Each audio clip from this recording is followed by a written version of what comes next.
નમસ્કાર વિદ્યાર્થી મિત્રો, ધોરણ 8 ગુજરાતી માધ્યમ વિષય ગુજરાતીમાં બીજા સેમેસ્ટરમાં આજે આપણે એક નવા પ્રકરણમાં અભ્યાસ કરવાના છે, જેનું નામ છે નવા વર્ષના સંકલ્પો, જેના લેખક છે બકુલ ત્રિપાઠી, જેમનો જન્મ 27 નવેમ્બર 1928ના રોજ અને અવસાન 31 ઓગસ્ટ 2006ના રોજ.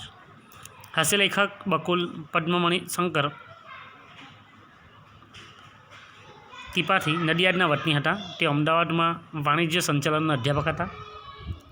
સમકાલીન રાજકારણમાંથી અને રોજિંદા વ્યવહારમાંથી સામગ્રી ઉપાડીને તથા એને વિલક્ષણ દ્રષ્ટિબિંદુથી જોઈને તેમણે હાસ્ય નિબંધ સર્જ્યા હતા.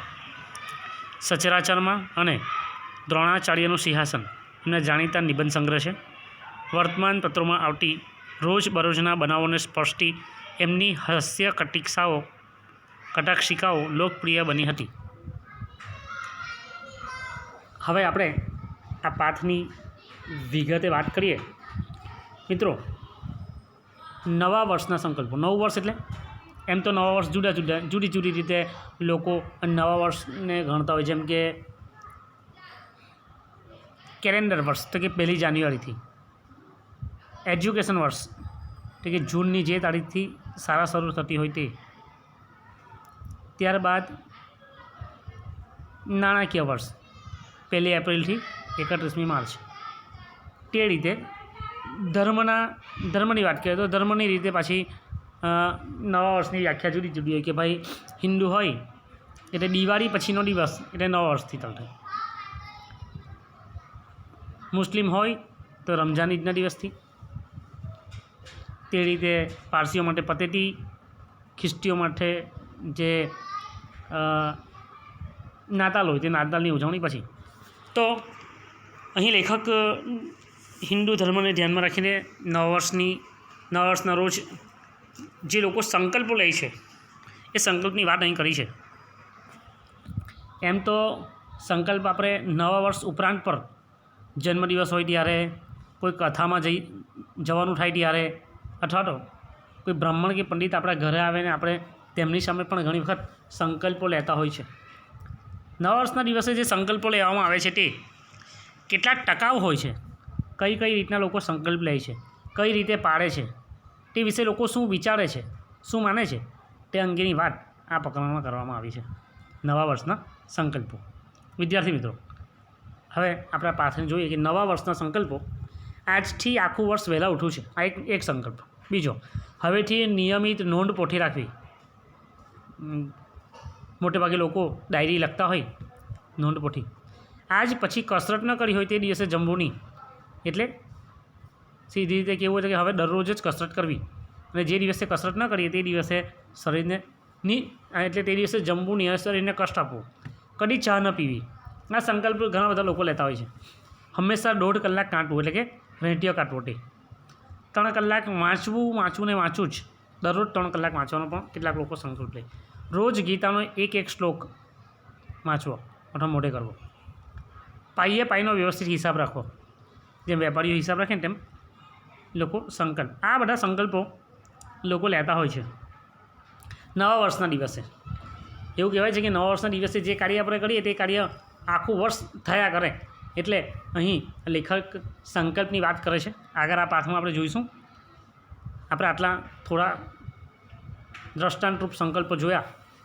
આખા સમાજમાં જે દિવસે આ મંત્રોનું મનોમન ઉચ્ચારણ શરૂ થઈ જાય ત્યારે સમજવું કે તે દિવસે બેસતું વર્ષ છે. બેસતું વર્ષ એટલે નવું વર્ષ. જેમ શરદ પૂનમની ચાંદનીનું વાતાવરણ કવિઓને ગાંડા બનાવે છે, તેમ બેસતા વર્ષના દિવસની હવા પણ સામાન્ય જનોના મનમાં કંઈક નવો ચમકારો લાવી દે છે.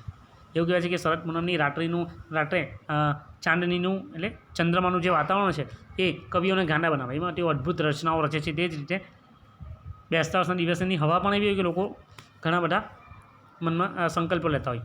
આપણને એકદમ બુદ્ધ, મહાવીર, વિવેકાનંદ કે નેપોલિયન થવાની હોશ થઈ આવે છે. જીવનના વર્ષો એમ નિરર્થક સરી જતા લાગે છે અને એકદમ કંઈક તો કરી જ નાખવું એમ થઈ આવે છે. દિવાળીનો ઉત્સાહ ઘણાને માટે વીરસમાં પલટાઈ જાય છે. એમની આંખમાં ચમક આવે છે અને કોઈ ધન્ય પરે એ આત્મસુધારણા માટે સંકલ્પ કરી નાખે છે આજથી રોજ આ કરવું, હવેથી કદી આ ન કરવું. લોકો બે પ્રકારના સંકલ્પ લે કે હવેથી આ કાર્ય કરવું, જેમ કે 3 કલાક વાંચવું, રેંટિયો કાઢવો, ગીતાના શ્લોકનું પઠન કરવું, અને નહીં કરવા જેવા હોય તો જૂઠું નહીં બોલવું, પાણીનો ઓછામાં ઓછો દુરુપયોગ કરવો. ઉપયોગ તો કરવો પણ શું છે, ઘણી વખત આપણે દુરુપયોગ અટકાવવા માટે પણ સંકલ્પ લેવો પડે. તે રીતે ઘણા લોકો સંકલ્પ લે છે, પણ આ સંકલ્પોની પણ મજા જ એ છે કે એ કરતાં જેટલી મજા આવે એટલી પાળતા નથી આવતી. સંકલ્પ તો કોઈ પણ વ્યક્તિ લઈ લે, પરંતુ એને પાળવો બહુ કઠિન હોય છે. દાખલા તરીકે મને જ એક બેસતા વર્ષે કોઈએ સલાહ આપી કે મારે આત્મસુધારણા માટે કંઈ ઉચ્ચ સંકલ્પ કરવો. સંકલ્પ તો કરવો, પણ કેવો ઉચ્ચ? વહેલા ઉઠવાનું ઠરાવીને જો હું રોજ 7ના બદલે 5 વાગે ઉઠું તો વર્ષે મારા 72 કલાક બચે ને 50 વર્ષ ઉઠવાનું બચે, ને 50 વર્ષની જિંદગીમાં 36,000 કલાક બચે. એટલે રોજ ફક્ત 2 કલાક વહેલા ઉઠવાથી મારી જિંદગીમાં લગભગ 4 વર્ષ જેટલો વધારો થાય. આ શબ્દ યાદ રાખજો, આ સવાલ આવે છે પરીક્ષામાં પણ. કેટલા કલાક જેટલો વધારો થાય? ઠીક કે લગભગ 4 વર્ષ જેટલો. દરરોજ કેટલા કલાક ઉઠવાનું? ફક્ત 2 કલાક વહેલા ઉઠવાની. વર્ષે મારા 72 કલાક બચે, અને 72 કલાકમાં 50 વર્ષ ઉઠવાનું બચે, ને વર્ષની અને 50 વર્ષની જિંદગીમાં 36,000 કલાક બચે. બરાબર. હવે આગળ જોઈએ.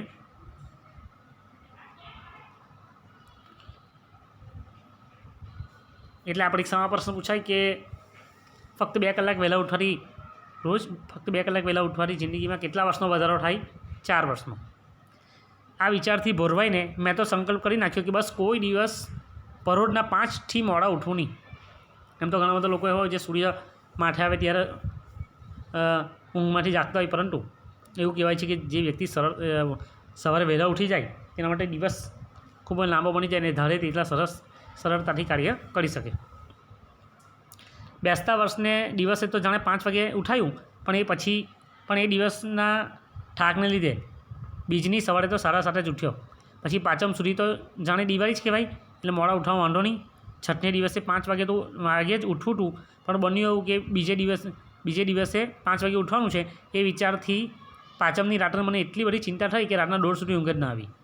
આથી છઠ્ઠની સવારે પણ 8 વાગે ઉઠાયું.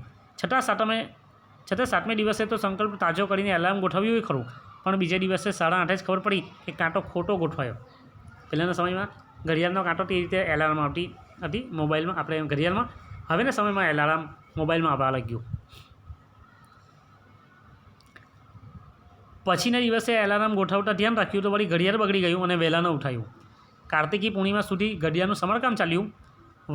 વડ પડવાની રાત્રે ગોઠવ્યું, અને ચાવી આપવાનું ભૂલી જવાથી રાત્રે 2:30 વાગ્યે ઘડિયાળ બંધ પડી ગયો. જો લેખક કહે છે કે એક જ સંકલ્પ લીધો કે ફક્ત હવેથી દરરોજ 2 કલાક વહેલા ઉઠવું અને નવા વર્ષના દિવસથી શરૂઆત કરવી. એક જ દિવસ વહેલા ઉઠ્યા, પણ બીજા દિવસથી ફરી પાછું હતા અને ત્યાં લેખક ઘણા બધા કારણો આપે છે. જો એ કારણો ખરેખર તો જોવા જેવા છે. જે કારણો આપે છે તે કે ભાઈ કયા કારણો આપે છે? તેમાં જે કારણો છે ને તે એ છે કે ભાઈ પાંચમની રાત્રે મને એટલી ચિંતા થઈ કે રાત્રે 1:30 વાગ્યા સુધી ઊંઘ નહીં આવી. પછી એને લીધે છઠ્ઠે દિવસે 8:30 વાગે ઉઠાયું. સાતમને દિવસે સંકલ્પ કરી એલાર્મ ગોઠવ્યું, તો એલાર્મનો કાંટો ખોટી દિશામાં ગોઠવાયો. પછી એક દિવસ ઘડિયાળ બગડી ગયું, અને તે ઘડિયાળનું કામ આ સવાલ પરીક્ષામાં પૂછે છે કે કાર્તિકી પૂર્ણિમા સુધી ઘડિયાળનું સમારકામ ચાલ્યું. ક્યાં સુધી ચાલ્યું?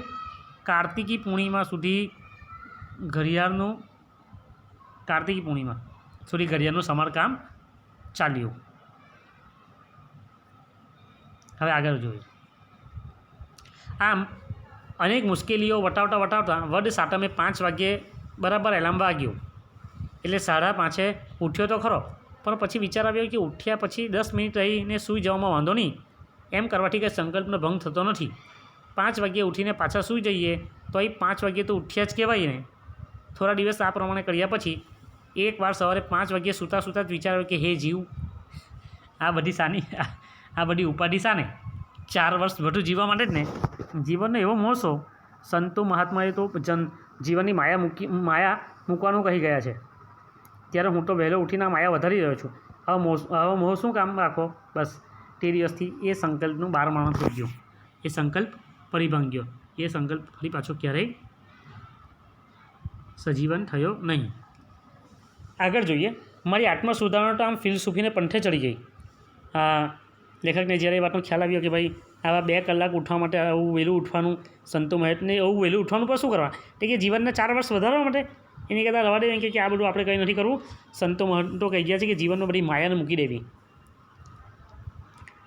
એટલે લેખક કહે છે કે હું તો ફિલસૂફીને પંથે ચડી ગયો. પંથે એટલે રસ્તે. એટલે પેલો વહેલો ઉઠવાનો સંકલ્પ પણ શબ્દ રચના હરીફાઈના અડધા ભરેલા વ્યૂ જેવો એમને એમ પડી રહ્યો.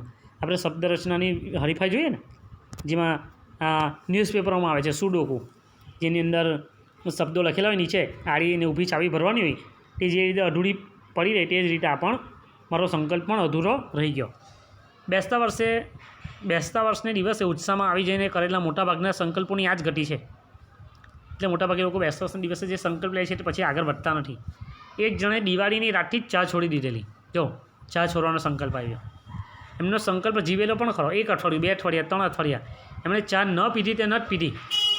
માતાનો પ્રેમ, પિતાની આજ્ઞા, ભગીનીના આંસુ, પત્નીની ધમકી, મિત્રોની મસ્કરી, ચાની જાહેર ખબરો, કોઈ એમને ચલાવી ન શક્યું.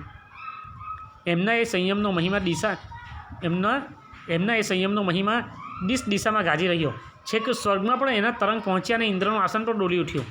પરંતુ થોડાક દિવસ પછી જ્યારે ભાઈ કોક માંદગીની માયામાં લપટાયા તે વખતે એમને થોડા ઉપવાસ કરવા પડ્યા. અને ત્યારે એક ધન્ય ક્ષણે એમને જ્ઞાન થયું કે ચા પીવાથી ઉપવાસમાં રાહત થાય છે. એટલે એમણે હરવે રહીને ચા પીવા માંડી. એ પછી તો 2-4 મહિને માંદગી ગઈ તો એ ચા તો રહી જ પડી. અને હવે તો એ સાજા પણ થઈ ગયા પછી પણ રોજના 7 પ્યાલા ચા પીએ છે. આમ એમની માંદગીને બહાને એમનો સંકલ્પ સ્વર્ગે સીધાવ્યો અને ફરી કરી એમણે પુનઃજન્મ લીધો. આ પેરેગ્રાફમાં લેખક આપણે એ કહેવા માંગે છે કે જે રીતે એમનો વહેલા ઉઠવાનો સંકલ્પ હતો તે જ રીતે લેખક કહે છે કે મારા એક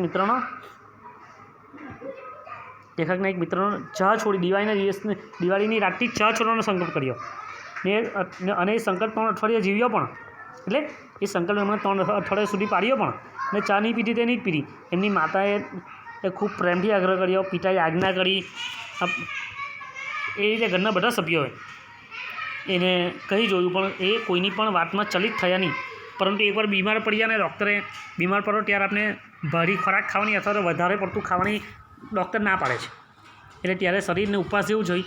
તેથી કોઈએ લેખકના મિત્રને એવી સલાહ આપી કે ઉપવાસના સમયે ચા શરીર માટે સારી છે.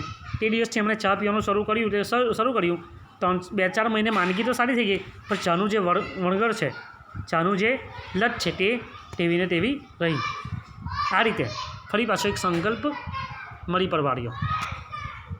ચા છોડવા જેવો જ બીજો એક લોકપ્રિય સંકલ્પ છે સિગારેટ છોડવાનો. ઘણા બધા લોકો વ્યસન કરતા હોય છે એટલે સિગારેટ પીતા હોય, પરંતુ સિગારેટના બોક્સ પર જ એવી સૂચના આપેલી હોય કે આ તમાકુનું સેવન કરવાથી કેન્સર નામની ગંભીર બીમારીનો ભોગ બની શકાય છે. પરંતુ લોકો એવી જાહેરાતોને વધારે જોતા નથી, એના તરફ ધ્યાન આપતા નથી.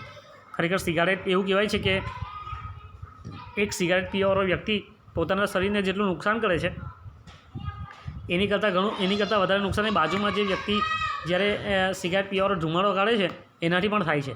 એટલે સિગારેટ તો પીવી જ નહીં જોઈએ કોઈ દિવસ. એમ પણ કોઈ પણ જાતનું વ્યસન કરવું જ નહીં જોઈએ કોઈ પણ વ્યક્તિએ. અને સાથે સાથે આપણે એ વાતનું પણ ધ્યાન રાખવું જોઈએ કે આપણી આજુબાજુ કોઈ સિગારેટનો ધુમાડો કાઢતું ના હોય અને ત્યાંથી ખસી જવું જોઈએ. અને નહીં ખસી શકાય એવું હોય તો નાક પર રૂમાલ રાખવો જોઈએ. ચા છોડવા જેવો જ બીજો એક લોકપ્રિય સંકલ્પ છે સિગારેટ છોડવાનો. ઘણું ખરું અરસિક પત્નીઓના અને દુષ્ટ ડૉક્ટરોના આગ્રહથી જ આ સંકલ્પ કરવો પડે છે. અરસિક પત્ની એટલે જે પત્ની એવું કહે છે કે ના હવે તમે સિગારેટ છોડી દેવું ત્યારે, અને ડૉક્ટરોની દુષ્ટ કહ્યા છે. બાકી કોઈ ડૉક્ટર એના દર્દીને એના પેશન્ટને એવી સલાહ નહીં આપે કે તમે પાન માવો કે ગુટખા ખાઓ કે બીજું કોઈનું સેવન કરો. એટલે ડૉક્ટરના આગ્રહથી આવા સંકલ્પ કરવો પડ્યો. પણ અમરપટ્ટો તો ભાઈ કોણ લખાવીને લાવ્યું છે? અમરપટ્ટો લખાવીને લાવવું એટલે જેનું ક્યારે અવસાન નથી થવાનું એવું તો છે નથી. સિગારેટના ધુમાડાની જેમ આવા સંકલ્પને પર વેરાઈ જતાં વાર નથી લાગતી. કેટલાકની વાળી દરેક કામમાં નિયમિત થઈ જવાની ધૂન વળગે છે.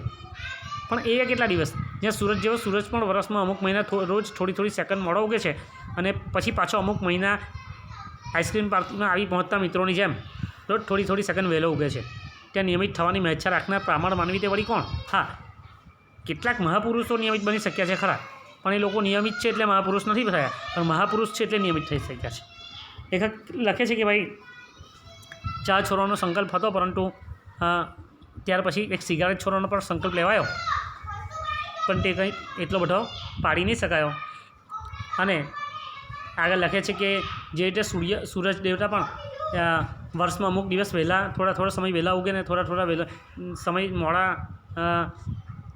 ઉદય થાય, તે રીતે જ આ કેટલાક વ્યક્તિઓ એવા છે કે ભાઈ જે લોકો મહાપુરુષ છે, જે નિયમિત છે એટલે મહાપુરુષ નથી, એ મહાપુરુષ છે એટલે નિયમિત છે, એટલે એ લોકોનો પોતાના મન પર કાબુ છે, કંટ્રોલ છે, નિયંત્રણ છે. એક સંબંધીએ નવા વર્ષના દિવસે ક્રોધને જીતવાનો સંકલ્પ કર્યો. આ ખરેખર મજા આવ્યો એવો કિસ્સો છે.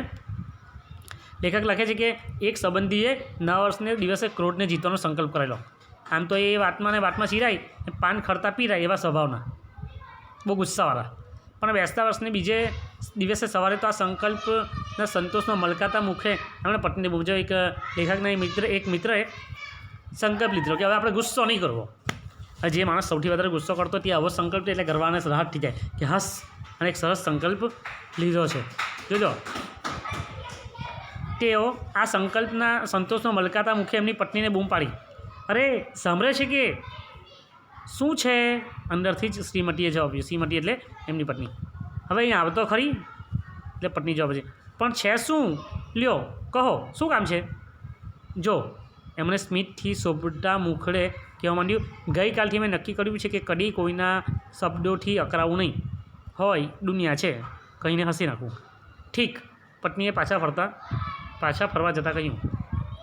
એમને એટલે પતિ કહે છે, તને મારો સંકલ્પ ન ગમ્યો? પત્ની કહે છે, ગમ્યો, પણ પારો ત્યારે ખરા. તમે કાલે લીધો ને આજે પારો એવું નહીં, ટાઈમ માટે પારો રાખો. શું કહ્યું? એમનું સ્મિત વેલાઈ ગયું. એમને ગુસ્સો આવ્યો. પારો ત્યારે ખરા એટલે શું મારામાં એટલો નિયમ પાડવાની પણ તાકાત નથી? હશે તો જોઈશું ને, એવું એમની પત્ની કહે. એટલે તું મારા મનને સમજે છે શું? હું તે કહી અને ખલાસ. એન્જિન બગડ્યું એટલે પતિને ગુસ્સો આવી ગયો. બીજા છટક્યો. એ તો આખી સોસાયટી ગજાવા જતા હતા. ત્યાં એમના શ્રીમતી એમને યાદ કરાવ્યું કે એમનો સંકલ્પ એમણે ત્યાં જ તોડ્યો હતો. ત્યાં જ માંડ શાંત થયા. આ કિસ્સામાં એવું છે કે પતિ પોતાની પત્નીને કહે છે કે આપણે એવો સંકલ્પ લીધો છે કે હવે ક્યારેય ગુસ્સે થવું નહીં, પરંતુ એમની વાતમાં તેઓ પાછા ગુસ્સે થઈ જાય છે અને એમનો સંકલ્પ પડી ભાંગે છે. આગળ જોઈએ. આમ નવા વર્ષના સંકલ્પો એટલે વહેલી પરોઢનું જાગરણ એટલે કેવું? વહેલી પરોઢે જાગર થાય, પણ જેવો સૂર્ય ઉદય થવા લાગે જાગર આપોઆપ અદૃશ્ય થઈ જાય. 2 ઘડી સંતોષ આપી પાછું ઉડી જવાનું. વૈશાખની બપોરે જેમ વંટોળિયા જાગીને પાછા સૂઈ જાય છે, અથવા તો શિયાળાની સવારે જગતના અગમ્ય ખૂણેથી એકાદ શરદીનું મોજું આવી આપણો કબજો લઈ લે છે અને દિવસભર રડાવીને અંતે આવ્યું છે એમ અનંતમાં ચાલ્યું જાય છે. કે પછી ઉસ્તાદના જલસામાં કોઈ સંગીત બરાબર જામ્યું હોય ત્યારે ઊંઘનું એકાદ ઝોકું આપણને પાવન કરીને તબલાની પાછી એક જબરજસ્ત થાપે આપણને ચમકાવીને ભાગી જાય છે. એમ આત્મસુધારણનું ઉત્સાહનું મોજું પણ દર બેસતા વર્ષે આવે છે અને આવીને પાછું ઉડી જાય છે. વર્ષને આરંભે હોય છે એટલા ગીતા ભક્તો બીજા 11 મહિને નથી હોતા. બેસતા વર્ષને બીજે અઠવાડિયે હોય છે એટલા સંયમીજનો બાકીના વર્ષ પર ક્યાંય જણાતા નથી. તો આ કારણે જ લેખક આગળ લખે છે આ પેરેગ્રાફમાં કે જે રીતે વહેલી સવારે પરોઢમાં જે ઝાકળ થાય અને સૂર્યનો ઉદય થતા અસ્ત થઈ જાય અને 2 ઘડી સંતોષ આપીને પાછું ઉડી જાય. વૈશાખની સિઝનમાં જે રીતે હવાનું મોજું આવીને ચાલ્યું જાય, શિયાળાની સવારે કોઈ એકાદ ખૂણામાંથી સરસ શરદીનું મોજું આવીને ચાલ્યું જાય, કે પછી કોઈ ઉસ્તાદના કોઈ કાર્યક્રમમાં જલસામાં આપણે બેઠા હોય અને આપણે સરસ મજાની ઊંઘથી આપણે ઝોકું આવી જાય અને તે સમયે તબલાની જે થાપ આવે છે એ થાપથી આપણી ઊંઘ ઉડી જાય. તે જ રીતે કે લોકોમાં આત્મસુધારણાનું ઉત્સાહનું મોજું ફરી વળે. ક્યારે? નવું વર્ષ આવવાનું હોય ત્યારે, એટલે કે બેસતા વર્ષના દિવસે. અને આવીને પાછું રહે ખરું, પણ અઠવાડિયા પછી પાછું ગાયબ પણ થઈ જાય. એ રીતે લેખક કહે છે કે બેસતા વર્ષના દિવસ પછી લોકો ક્યારેય ફરી પાછા સંકલ્પને યાદ કરતા નથી. આગળ જોઈએ. એટલે મારા ભાંગેલા સંકલ્પોનો વિચાર કરતાં ક્યારેક નિરાશાની પરોમાં મને થઈ આવે છે કે હવે તો કદી બેસતા વર્ષના સંકલ્પો કરવા જ નથી. પણ દુઃખ એ છે કે મારો આ સંકલ્પ પણ તકતો નથી. લેખક એવું વિચારે છે કે હવે ભાઈ આવા સંકલ્પો તૂટી જાય છે એટલે આપણે ફરી પાછા સંકલ્પો કરવાની અને આ સંકલ્પો પણ એમનો પાછો તૂટી જાય છે. ફરીથી બેસતું વર્ષ આવે છે અને હું સ્વપ્ન રચવા બેસું છું. ઉત્સાહથી નવા સંકલ્પો કરી નાખું છું. ક્યારેક સહેજ સુધરતો લાગું છું. ક્યારેક નાગલોકમાં જઈને પૃથ્વી પરની પ્રિયતમાને ભૂલી જનાર રાજકુમારની જેમ હું અન્ય પ્રવૃત્તિની ધમાલમાં પેલા સંકલ્પો વિસરી જાઉં છું. અચાનક ઝબકીને જાગી જાઉં છું. ફરીથી દૃઢ નિશ્ચયી બનું છું. પણ તે પુનઃ સંકલ્પને વિસરવા માટે જ. કાનમાં પેલો રોલા મને કહ્યા કરે છે, સપનો તો જીવનના ધનુષ્યની પણછ જેવા છે ભાઈ. એ પણછ ખેંચાઈ હશે તો ક્યારેક પણ કાર્યનું તીર નિશાન ભણી ઉઠશે અને મારા બધાય સંકલ્પોના રોપા ફૂલી ફાલી મહેકી ઉઠ્યા હશે. એવા દિવસની કલ્પનામાં હું નહીં પાડેલા સંકલ્પોની વ્યગ્યતાને વિસરી જાઉં છું. બરાબર છે. તો આગળ આજે અભ્યાસમાં કેટલાક પ્રશ્નો આપ્યા છે કે લેખક નવા સંકલ્પો ક્યારે કરે છે, કે બેસતા વર્ષના દિવસે. વહેલા ઉઠવાથી લેખક કેટલા વર્ષ બચાવવા માંગે છે, કે 2 વર્ષ. એલાર્મ ઘડિયાળનું સમારકામ ક્યાં સુધી ચાલ્યું, કે કાર્તકી પૂર્ણિમા સુધી. ઇન્દ્રાસન ડોલાવનાર લેખકનો કયો સંકલ્પ હતો, ઇન્દ્રનું. આ બધા જે પ્રશ્નો છે આ પાઠમાંથી વિનોદી ભાગનો વર્ગ સમક્ષ રજૂ કરો. આ જે બધા પ્રશ્નો છે તમારે લખવાના છે. આમાં પણ છે નવા વર્ષે લેખક કયા કયા સંકલ્પ કરે છે.